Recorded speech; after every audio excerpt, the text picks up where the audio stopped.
Takže já vás zdravím po dlouhé době u dalšího tutoriálu. Moje jméno je Vinny a dneska si ukážeme něco z Xvidu, jak správně nastavit Xvid pro renderování, což je hodně důležitý.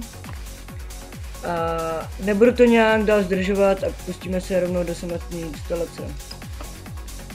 Spustíme.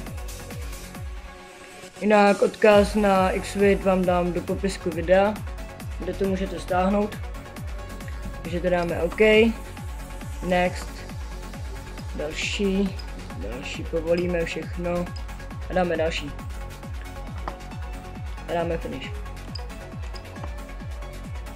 Nyní se teď můžeme už rovnou pustit do Vegasu. Já jsem si tady něco připravil, aby se s tím potom nemusel rovnou zdržovat.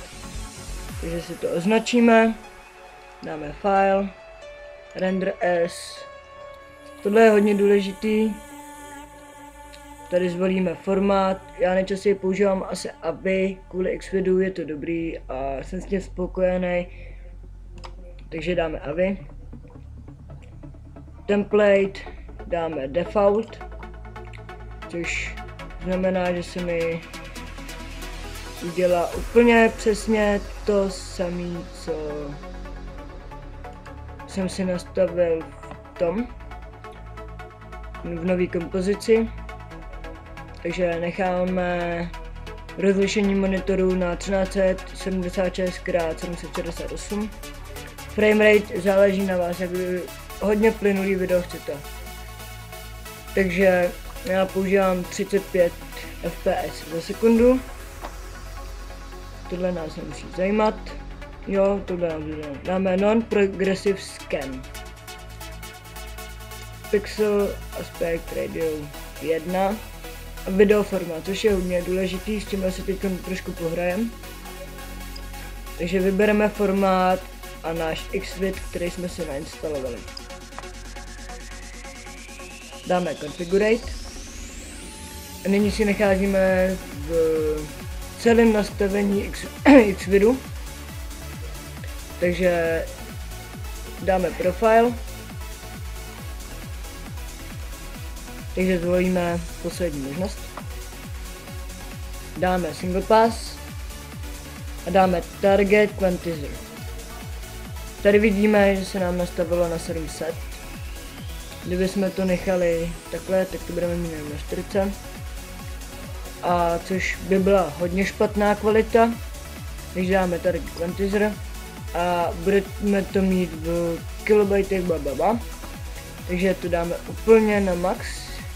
Mělo by se vám tady ukázat číslo 20480, pokud jste udělali všechno správně. A taky to záleží hlavně na tom, jak máte dobrý počítač. Takže maximum je 20480. A to je vlastně celý kouzlo toho Xvidu. Takže dáme OK. A ještě si nastavíme audio, což máme na stereo, 16x, všechno, co už jsem si nastavil v nové kompozici. Takže tady si to uložíme pod jménem Vinny Xvid. A tady a můžeme dát OK. A pojmenujeme si to Vinny Xvid zkouška. A dáme save. V tuto chvíli se nám to bude renderovat. Čím delší video máte, tím se vám to bude renderovat déle samozřejmě. A taky hlavně záleží na stavbě počítače, jak máte hodně dobrý počítač. Takže pokud máte nějakou vykopávku, kde jste sehnali u popelnice, tak nepočítejte s tím, že budete moct takhle dobře renderovat.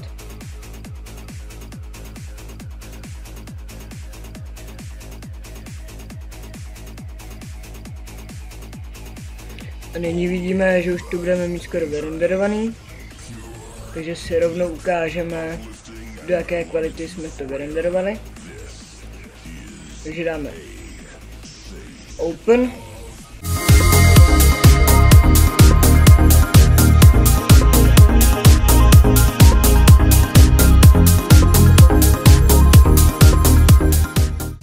Tam vidíme, že jsem